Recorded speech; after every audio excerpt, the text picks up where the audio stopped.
Hello friends, আসসালামু আলাইকুম। আজকে ঝটপট মুড়ি ঘন্টর রেসিপি নিয়ে চলে আসলাম। এইভাবে রান্না করলে সবাই চেটেপুটে খেয়ে নেবে। প্রথম থেকে শেষ পর্যন্ত ভিডিওটা দেখবেন যারা নতুন রাঁধুনি, তাহলে প্রথম থেকে শেষ পর্যন্ত ভিডিওটা দেখলে ভিডিওটি পারফেক্ট হবে রান্নাটা। তো আর কথা নয়, এই তো প্রথমে আমি এখানে ডাল নিয়েছি, মুগের ডালটা একটু হালকা ভেজে নিচ্ছি।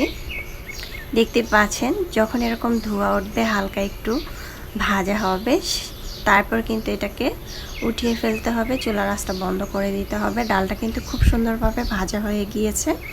এরপর যে আমি এখানে দিয়ে দিব পানি। আমি চুলার আঁচটা বন্ধ করে দিয়েছি আর পানিটা দিয়ে দিব। পানিটা দিয়ে আমি ভালোভাবে এটাকে ধুয়ে নেব। এই অবস্থায় যদি পানিটা দেন গরম গরম ডালটার মধ্যে, তাহলে কিন্তু ডালের ভিতরে যদি কোনো ময়লা বা জীবাণু বা যে কোনো ময়লা ডালের মধ্যে থেকে যায়, সেটা কিন্তু উঠে যাবে। এখন আমি ভালোভাবে ডালটা 4-5 বার ধুয়ে পরিষ্কার করে নেব আর একটু ছেঁকে রাখবো কিছুটা সময়। চুলে একটি প্যান বসিয়ে দিলাম। এখানে তেল দিয়েছি প্রায় 4 টেবিল চামচের মতো, আধা কাপের মতো দিয়েছি। আধা কাপ দেওয়ার পর এই তেলটা দিয়ে আমি পুরোটা রান্না কমপ্লিট করব। তেলটা হালকা গরম হয়ে আসলে লবণ দিয়ে দিলাম আর 1 চিমটি হলুদের গুঁড়া দিয়ে দিলাম। দিয়ে এখন আমি দিয়ে দিচ্ছি মাছের মাথা। মাছের মাথাগুলো আমি আগে থেকে ধুয়ে পরিষ্কার করে নিয়েছি সুন্দরভাবে। এটা হলো কাতলা মাছের মাথা।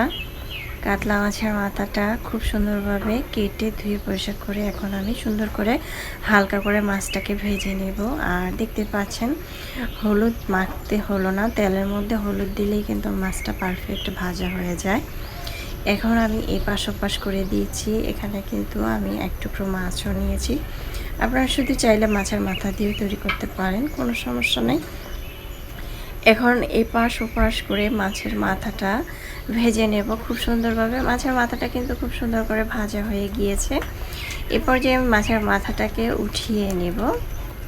দেখতে পাচ্ছেন মাছের মাথাটাকে আমি উঠিয়ে নিলাম সবগুলো। এখন এই তেলটার মধ্যে দিয়ে দিব পেঁয়াজ কুচি। পেঁয়াজ কুচি আমি বড় সাইজের প্রায় 2 থেকে 3টের মতো পেঁয়াজ নিয়েছি, দেখতে পাচ্ছেন। এখন পেঁয়াজটা দিয়ে আমি একটু নেড়ে চেড়ে দিব আর এই পেঁয়াজের সাথে কিছুটা দিব আস্ত জিরা, তারপরে 1 চিমটি, তারপরে দিয়ে দিলাম তেজপাতা 1টি ছিঁড়ে দিয়ে দিলাম, গরম মশলা 3 পিসের মতো ভেঙে দিলাম, এলাচ দিয়ে দিলাম 3 পিস আর কিছুটা কাঁচামরিচ মাঝখান থেকে ভেঙে দিলাম।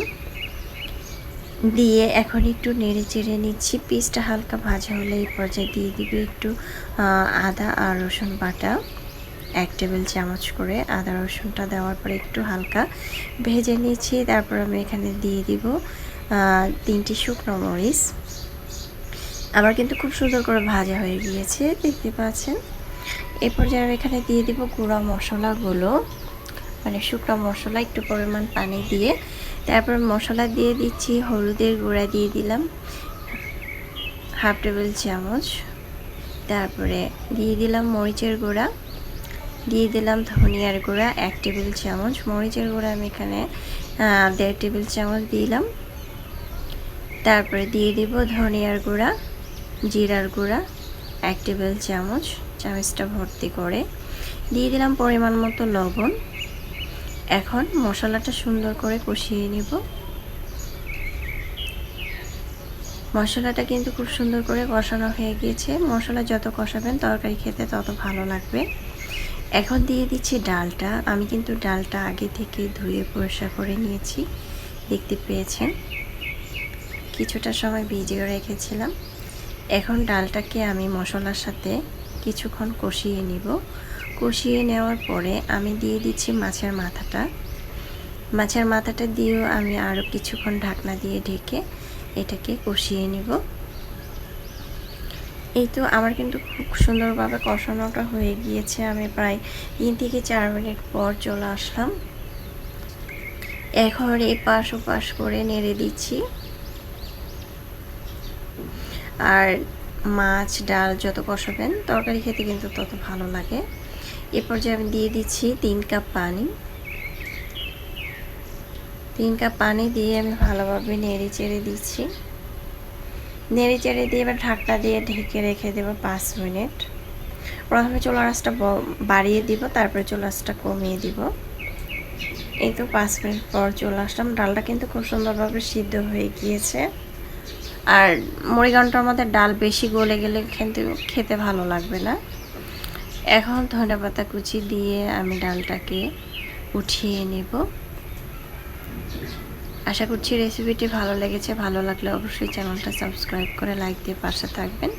চাইলে এভাবে ট্রাই করতে পারেন। আল্লাহ হাফেজ, এনজয়।